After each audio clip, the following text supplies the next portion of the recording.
Item: SCP-285. Object Class: Euclid. Special Containment Procedures: SCP-285 is to be kept in a Level 3 humanoid containment chamber on Site-43's B Wing. SCP-285 is to be given basic amenities. Following SCP-285's recent cooperation with the Foundation, it is allowed exactly 2 hours of free roaming Site-43's botanical gardens with supervision by at least one guard if it so chooses.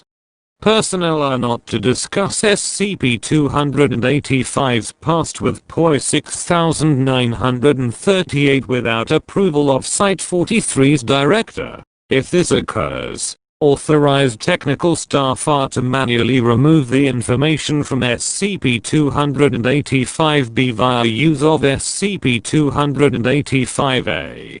SCP-285-B instances are not to be edited without the permission of the administrator of Site-43's technical staff. SCP-285 is to never be given its full abilities back under any circumstances.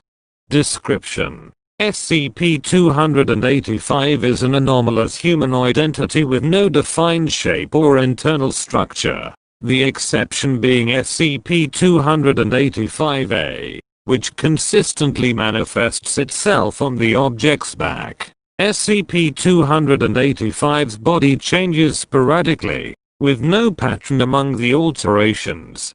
Despite the trauma SCP-285 incurs as a result of this bodily mutation, it will not at any point display signs of homeostatic distress. Subject claims it cannot control these changes. These changes include, but are not limited to, loss and growth of new limbs, variable size and shape of body parts, loss and growth of height and mass.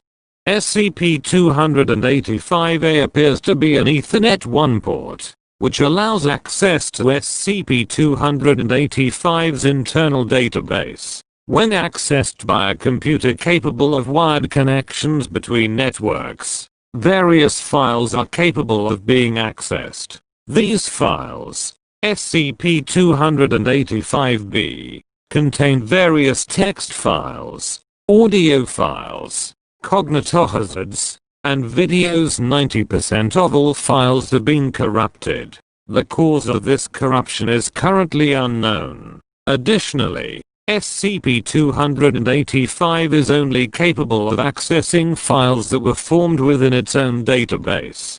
Investigations into SCP-285-B and its contents reveal that editing of SCP-285-B could cause external changes on SCP-285's body and psychological state. To what extent this is possible without causing permanent damage to SCP-285 is currently unknown. It is believed that POI 6938 used this ability to evade GOI 102, Unusual Incidents Unit, through consistent use of editing SCP-285's facial structure and body type, along with editing in thaumatological-based defense capabilities to defend against GOI 102 agents.